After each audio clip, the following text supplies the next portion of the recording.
महाराष्ट्र में मराठी बनाम बाहरी विवाद थमने का नाम नहीं ले रहा है। अब एक बार फिर से महाराष्ट्र नवनिर्माण सेना के प्रमुख राज ठाकरे ने बाहरी और मराठी के मुद्दे को लेकर बड़ा बयान दिया है।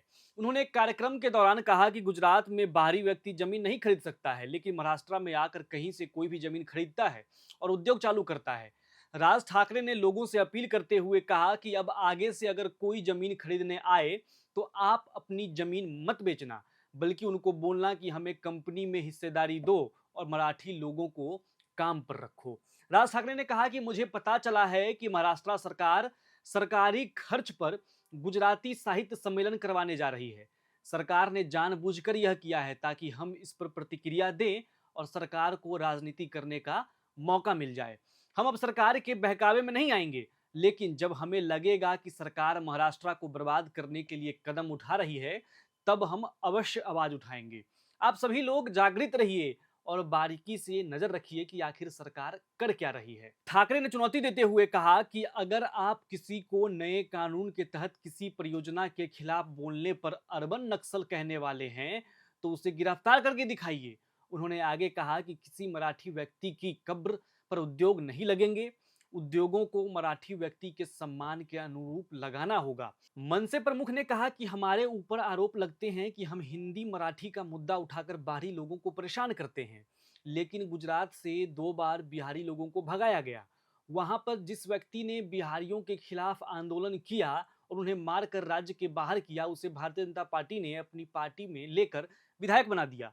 आप अपने राज्य को व्यवस्थित रख रहे हैं और दूसरे के राज्यों में अगर वे अपनी भाषा और संस्कृति को बचाने की बात करें तो आप उसे बदनाम करते हैं। मनसे प्रमुख ने कहा कि हमारे मुख्यमंत्री इस बारे में सोचते हैं कि महाराष्ट्र के बच्चे हिंदी कैसे सीखेंगे, लेकिन वे बाहर से महाराष्ट्र आने वालों को मराठी सिखाने की कोशिश नहीं करते हैं। राज ठाकरे ने कहा कि देश के प्रधानमंत्री और गृह मंत्री गुजराती हैं।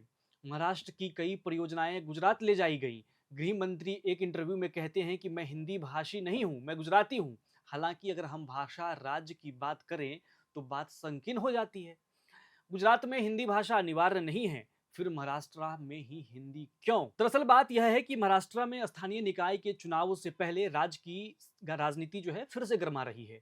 इसी बीच 2 अगस्त को मनसे चीफ राज ठाकरे ने रायगढ़ में हिंदी मराठी भाषा विवाद को जमीन से जोड़ दिया। उन्होंने कहा कि पीएम मोदी और गृह मंत्री अमित शाह के गृह राज्य गुजरात में कृषि जमीन कोई नहीं खरीद सकता। राज ठाकरे ने इस मौके पर मानसून सत्र में कुछ बदलावों के साथ पारित हुए जन सुरक्षा अधिनियम पर सवाल खड़े किए और कहा कि सरकार उन्हें गिरफ्तार करके दिखाएं।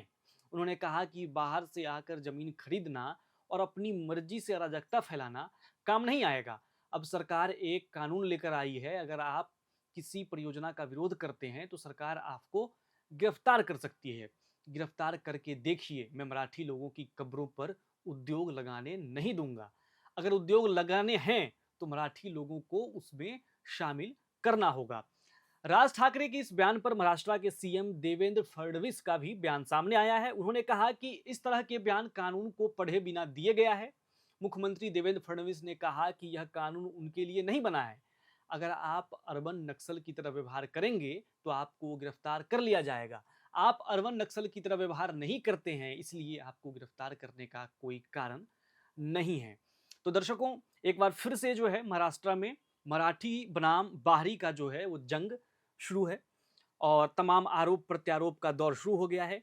आप इस मसले पर क्या सोचते हैं? ये जो बढ़ती भाषा विवाद, बढ़ती क्षेत्रवाद जो अब कट्टरता की ओर ले रहा है, इस पर आप क्या सोचते हैं? अपनी राय कमेंट बॉक्स में लिखिए और चैनल को सब्सक्राइब करना नहीं भूलिएगा।